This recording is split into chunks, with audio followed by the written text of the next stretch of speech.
Oh God, hell's frozen over. Wigan won 4-3. What will happen this week?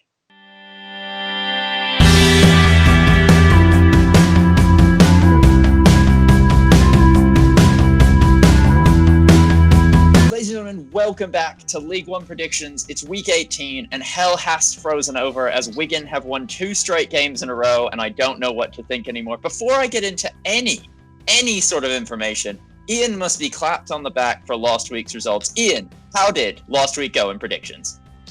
Well, we've literally just tallied up the score because we are filming this right after the games on Saturday. And I have won double points week by 10 points to 8. A couple of correct scores in there for me. Happy days. And it means that for the first time, I think in predictions this season, I go ahead in either Premier League or League One. I'm ahead 8-7. It won't last, but it feels good at the moment. I don't like it. Before we get into this week's predictions, please have a look below. We have time-stamped all the games, but obviously if you want to do that, just use the chapters feature. But we never advise you do that. Marinade and watch the whole thing. Please also have a look at our Amazon affiliate links, Audible links, etc. Lots of free stuff for discounts below there. Small click for you, but a little bit of much-needed cheddar for us. Also, have a look at Grandstand Bettors. They are a fantastic tipster website. And have a look at Ed Tarleton's RU feed. I really hope I'm saying that correctly. Ed, this is the last time I plug you. I really hope you become successful and send us some money. Now, without further ado, gilding the lily, thanking you for being here or anything else ridiculous. Ian, lead me into the premier fixture of the week. Gillingham versus Accrington, Stanley. By Accrington, Stanley had been beaten. I don't know what to do. Yeah, I think you deserve to kind of get off your high horse about Accrington, Stanley. They lost to Wigan. But everyone loses to Wigan. Sunderland lost to Wigan, didn't they? Tom, if Oxford beat a side, they're not very good. And Oxford beat both of these sides. So what does that say? Well, didn't Gillingham lose again this week as well? Sorry, I meant Wigan and Accrington. They didn't beat Gillingham. Sorry, I'll put that right. They beat Wigan and Accrington. Gillingham lost again, though, to Doncaster Rovers, a result we really didn't see coming, and their good form seems to have ever so slightly, and by ever so slightly, I mean quite seriously, tailed off. Yeah, probably not massively surprising result. Doncaster, I mean, you never know what you're going to get from Donny. And in many regards, you don't really know what you're going to get from Gillingham. So in this one, let's just say both sides wounded, looking for something, get a draw. I'm going to say 1-1. I am going to go for 1-0 to Accrington Stanley. Blackpool versus, oh God, Hull City.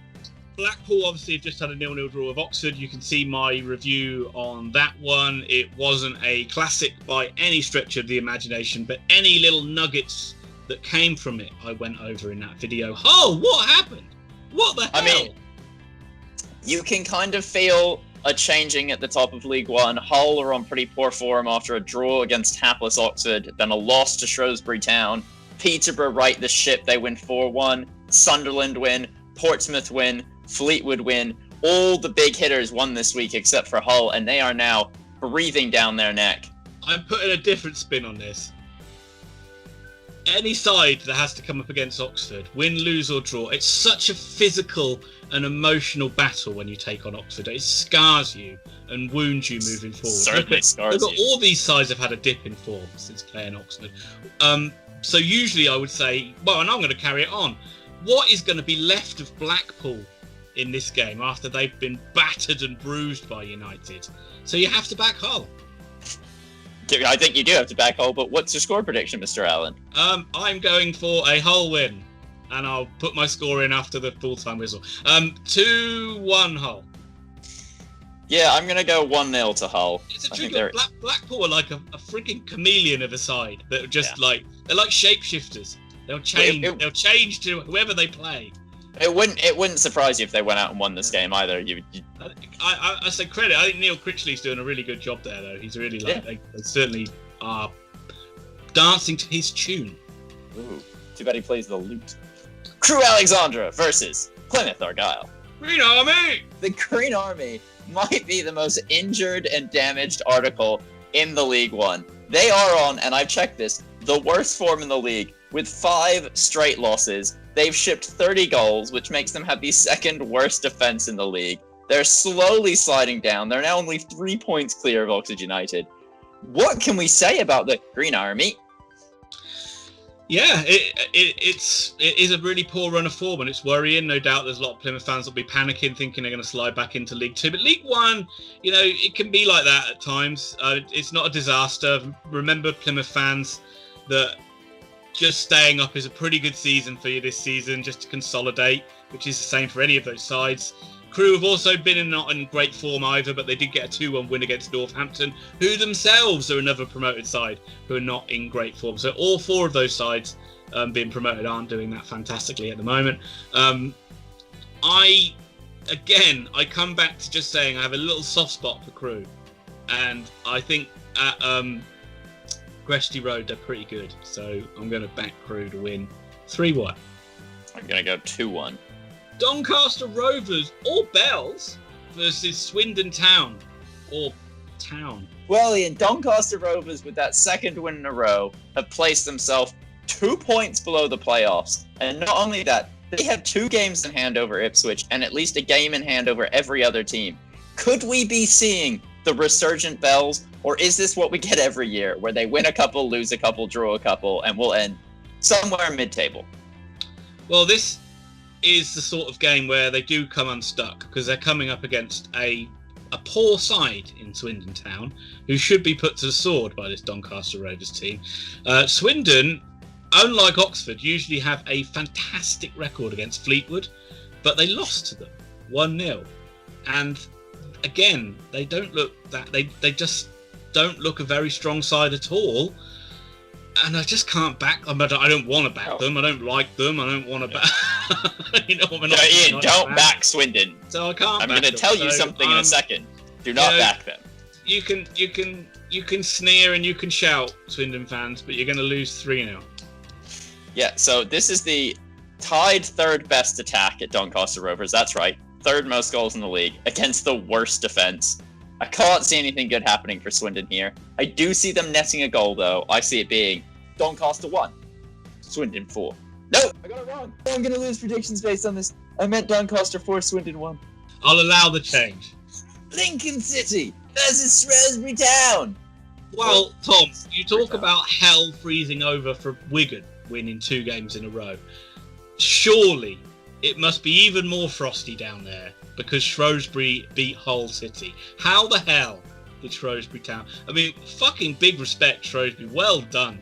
Steve Cotterill, what a great performance and result from your boys. Yep. I'm not sure. We haven't seen any stats on the games. We haven't seen any highlights, so we don't know whether it was just like Hull having the off day of off days, or whether you played great and deserved it. But I've got some stats for you that you will hate. Did you know Lincoln City have only scored 20 goals this season? Okay. They have the lowest goal difference of, anyone in the top 6 outside of Ipswich, who are literally careening down the table. But they are playing quite an interesting brand of football, that if they hadn't lost this last match, they'd probably be top of the table right now. And we'd probably be singing Michael Appleton's praises, instead of looking at them and going, how the hell do they not score goals and remain as high as they are?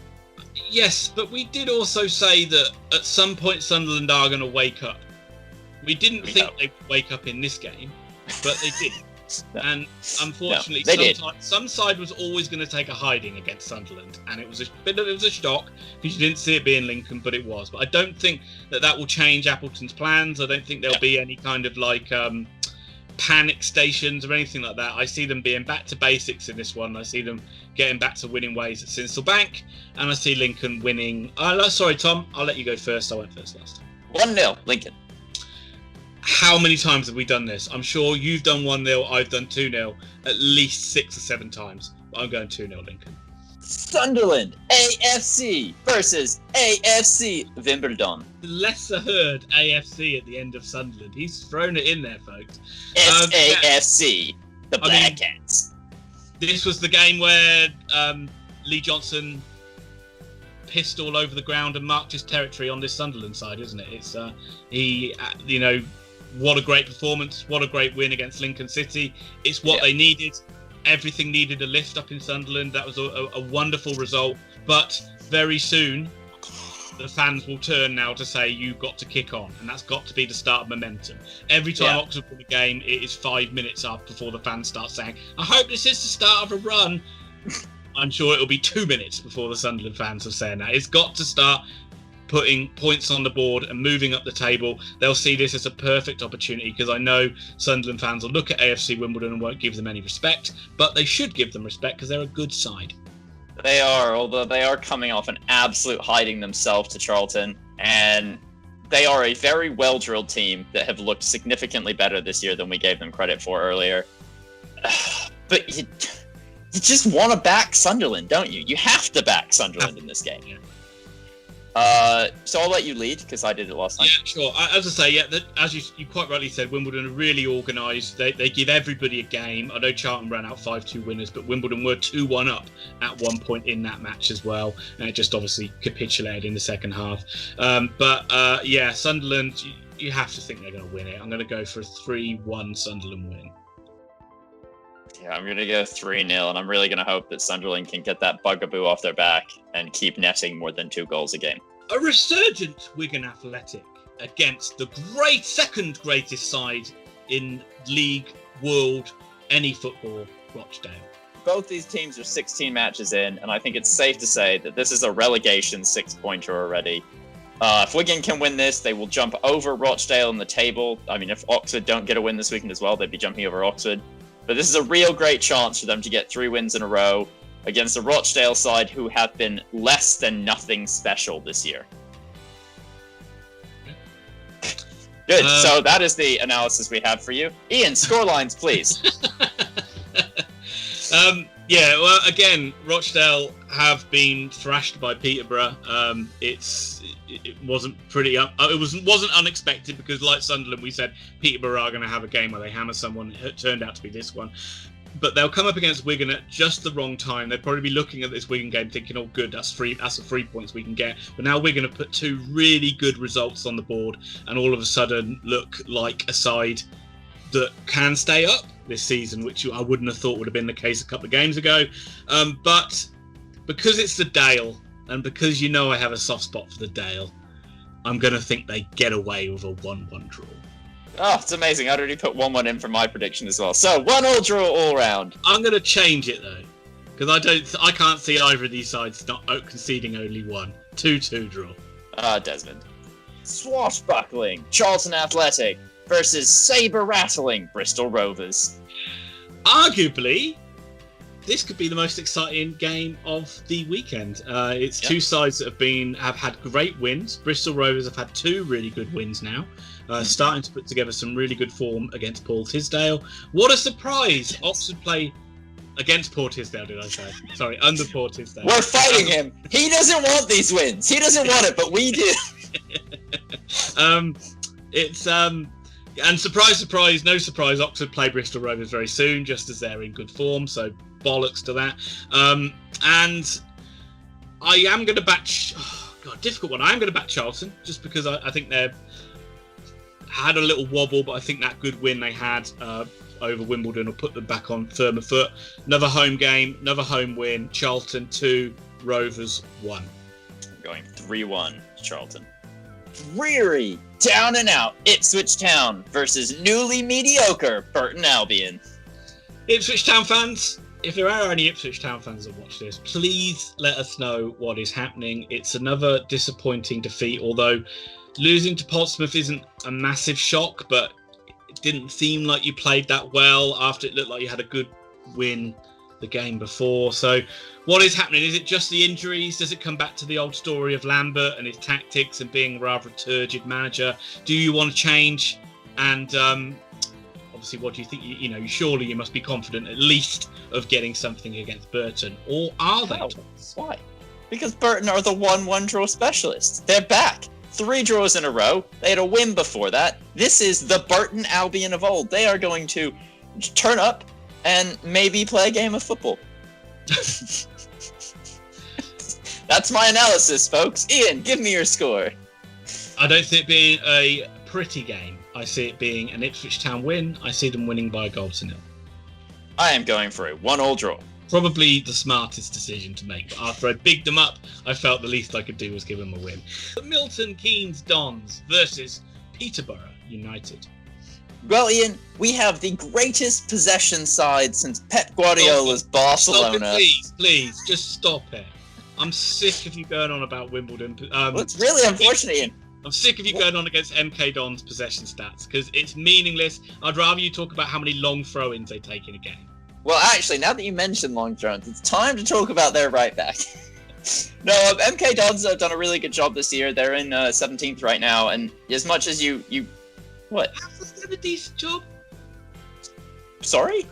Just literally like keeping their head above water. Yes, we predicted they were going to get relegated. The fact that they're 4 positions clear. Winning Europe's elite competitions. But give it time. It's a 10-year process. Year 1. Become Barcelona passing. Year 2, begin to score goals. Year 3, get promoted. Look, we're still 2 years. We've only got part 1 that we've begun to master. Anyway, enough of this. We've now wasted the entire amount of time we had on this game to argue about MK Dons. Peterborough United to win 4-0. Yeah, of course they're going to win because Peterborough are always going to get back to form at some point. Otherwise, we would have had more egg on our faces than something with more egg on their face. MK Dons 0, Peterborough 3. Portsmouth versus Fleetwood Town. Fleetwood, you beat Swindon, so I won't give you a full-on round of applause, but I'll give you a couple of taps. Well played, old boy. Well played. Although I would have rather it just be a draw and forget about you, really.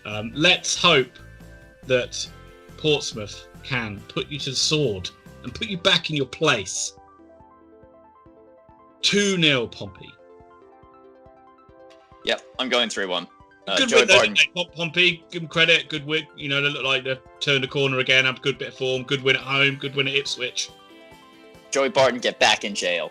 Fans back at Fratton make the difference. We come once again to the final match, and I'm absolutely insulted that Thomas can call Burton the draw specialist. Well, I will say, move over Burton. They're a new draw king. Move over Burton. There are new draw kings in town. It's time for the main event. Oxford United versus Northampton Town. Wow, said with all the enthusiasm that this game deserves. Your London lights don't bother me. Northampton Town, I'd rather be, is the song they sing. But hopefully they will not be singing that. Well, they won't, but they'll be singing it from their homes because there'll be hopefully 2,000 Oxford fans roaring the yellows to a much-needed victory. It has been a draw fest for Oxford United against some decent sides, the latest being Blackpool in a instantly forgettable match, which we could have lost, could have nicked, ended up with a draw. Goals are the massive problem. Defensively, we look better, but we just do struggle to stick the ball in the back of the net. But we are coming up against a struggling Cobblers side. I have nothing to say about this other than Oxford have hard time scoring goals and Northampton have a hard time winning matches. What is Northampton's form, Thomas? Have you got a league table? Well, I actually could tell you. So Northampton's form is significantly better than Oxford. They picked up 7 points out of their last 5 matches, whereas Oxford only picked up 4 points from the last 4 matches. But Northampton have lost their last 2 games, and Oxford have not lost a match in 4. So take that how you will. It's really been 4 games since we played Swindon. Is that 4 draws in a row? 3 draws in a row. Swindon. Draw before that. There's 3 draws, so we've drawn the last 3. Yeah. And they drew with you, so. What does that tell you, Ian?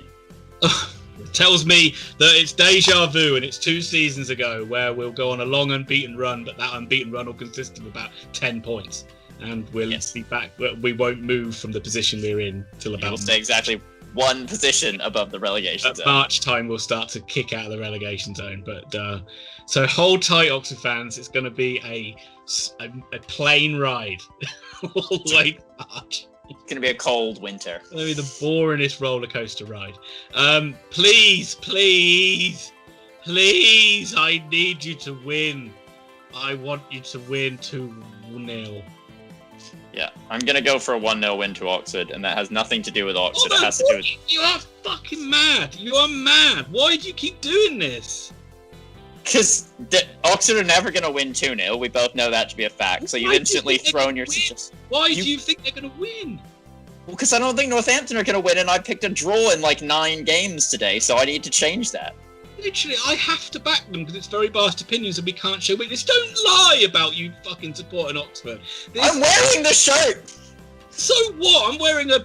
I'm not going to get into what I'm wearing, but Great hosiery, though. Right. They've been poor all season, and you keep... They have, but Northampton have been no better. You don't have to do it. I'm going for 1-0 Oxford. It's happening. And when I get a perfect score and I finally win a round, you can kiss my boots.